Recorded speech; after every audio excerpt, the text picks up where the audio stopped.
इस समय सारी दुनिया कोरोना जैसी महामारी से जूझ रही है, इसलिए ऐसे समय में भी मनुष्य को एकाग्रचित्त होकर मनुष्य से लगाव रखने वाले लोग मनुष्य की जिंदगी बचाने के लिए अपनी ड्यूटी में दिनों रात लगे हुए हैं।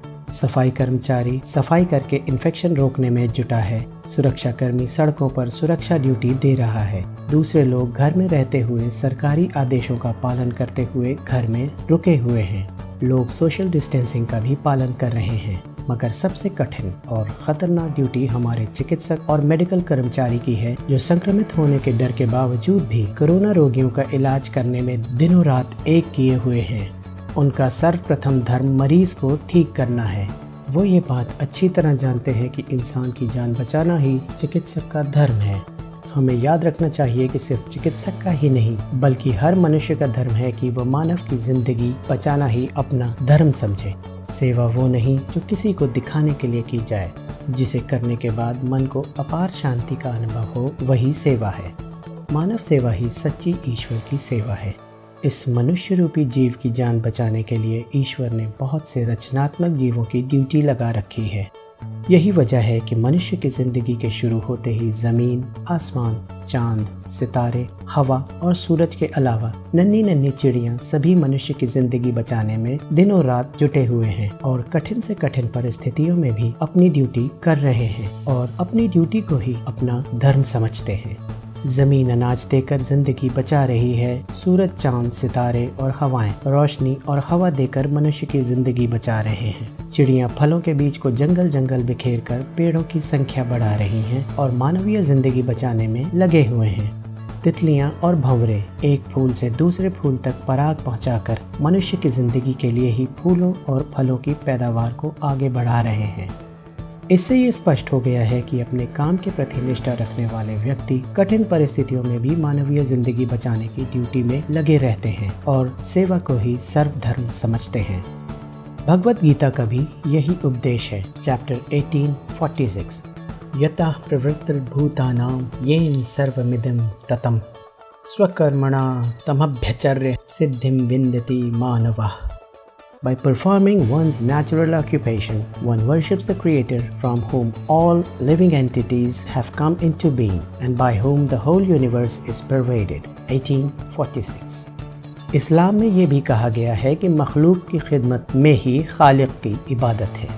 यही बात कुरान शरीफ में भी लिखी हुई है, जिसने एक मनुष्य की जान बचाई, उसने सारे मनुष्यों की जान बचाई। चैप्टर 5:32 बाइबल भी यही कहती है। Matthew 16:25 For whoever is bent on saving his temporal life, his comfort and security here shall lose it eternal life.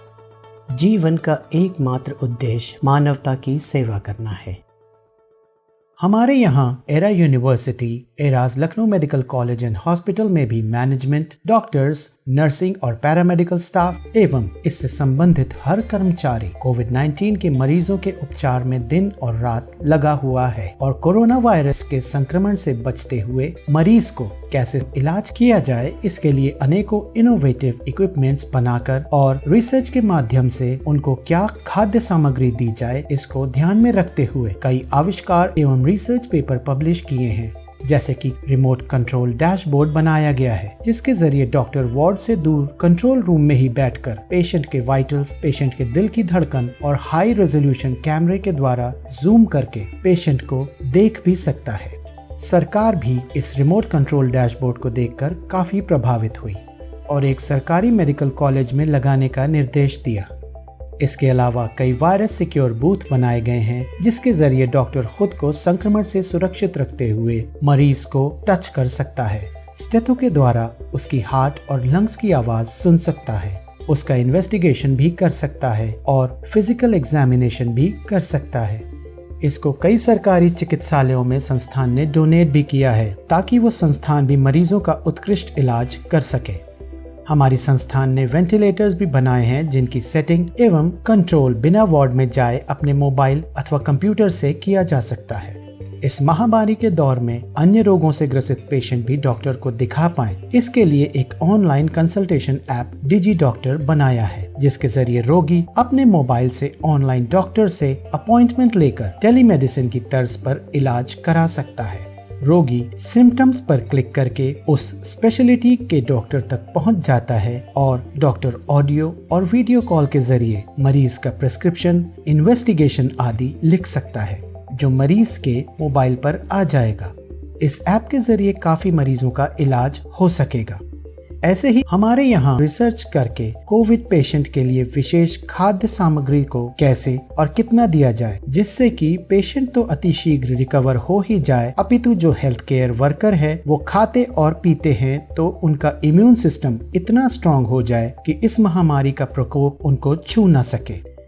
जहाँ एक और संस्थान बंद है, वहीं पर हमारे संस्थान दिन और रात जुटी है कि कैसे कोविड-19 के मरीजों को ठीक किया जाए और इस महामारी से निजात पाई जाए। एरा मेडिकल कॉलेज की इस कड़ी मेहनत का रिजल्ट ये है कि पहली शिफ्ट के कोविड पॉजिटिव पेशेंट्स इलाज के बाद नेगेटिव आए और डिस्चार्ज होकर जा रहे हैं।